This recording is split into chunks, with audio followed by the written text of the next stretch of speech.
Hi guys, ఇదేంటో చూసారా? దేశవాళీ గోంగూర అండి. పలసగా ఉంటుంది ఇది. కాడ అది తెల్లగా ఉంటుందండి. ఇది అంతా తెల్లగా ఉంటుంది కింద నుంచి కాడ. మనకి కలబంద మొక్కలో ఒక గింజ పడిపోయిందేమో, అది మొలిసి ఇంతది అయిందండి.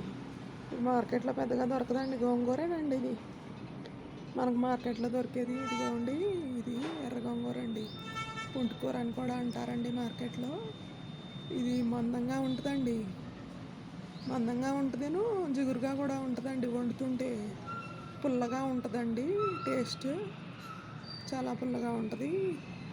అదే దేశవాళీ గోంగూర అంటే మనకి పలుచగా ఉంటుంది, తెల్లగా ఉంటుంది, పులుపు కొంచెం తక్కువగా ఉంటుందండి. బాగుంటుందండి ఇది. మగ్గటం కూడా త్వరగా మగ్గిపోద్దండి. చూసారా ఎంత పలుచగా ఉందో? ఇదేనండి గోంగూర గురించి నాకు తెలిసింది నేను చెప్పానండి. మీకు ఏమైనా తెలిస్తే కామెంట్ రూపంలో చెప్పండి. ఉంటానండి.